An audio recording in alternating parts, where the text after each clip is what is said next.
After a largely disappointing 7th season, Rick and Morty's Season 8 premiere is a huge relief. Many fans found it difficult to envision Rick and Morty without the original voices of both of the show's titular characters, so when co-creator Justin Roiland left after Season 6, there were early rumors that the cherished animated series would be cancelled. With a poor audience score of 51% and a Rotten Tomatoes critic score of 77%, Rick and Morty Season 7 had by far the worst reviews of the entire series. Thankfully, Summer of All Fears, the opening episode of Rick and Morty Season 8, demonstrates that the program can be successful without Roiland's assistance. At the time of writing, Rick and Morty Season 8 had a perfect Rotten Tomatoes score of 100%, indicating that early reviews are positive for the future of the Emmy-winning Adult Swim series. The 8th season of Rick and Morty debuted on May 25, 2025, and new episodes will air every Sunday in June and July of the same year. Rick and Morty has already been renewed for 4 more seasons, all of which should air before 2030, despite the controversy surrounding Season 7.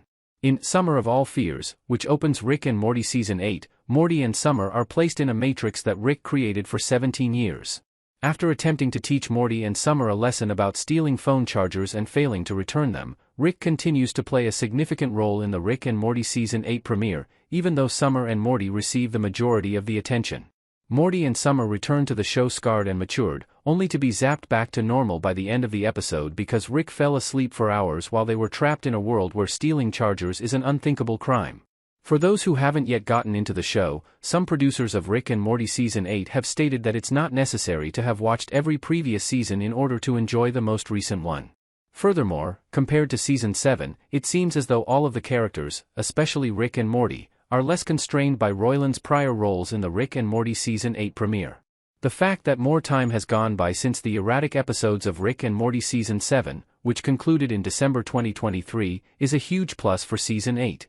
Given that Season 7 had the lowest Rotten Tomatoes score and was not as well received as earlier iterations, there were legitimate worries about how the show would perform following Roiland's departure. This made Rick and Morty Season 8 feel like a make-or-break season, especially when paired with a ton of online discussion from disgruntled fans.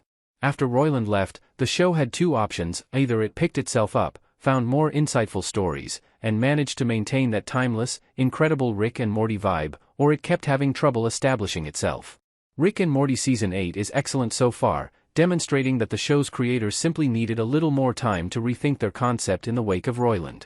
It now looks like Rick and Morty Season 8 will usher in an exciting new era for the program. To be fair, Season 7 of Rick and Morty wasn't totally awful. The episodes, that's Amorte, Unmorticken, and the Season 7 finale, Fear No Mort, were all regarded as excellent productions. Fear No Mort, in fact, might be among the series' greatest episodes ever. Nevertheless, Rick and Morty Season 8 has gotten off to a much better start than Season 7 and should continue to grow.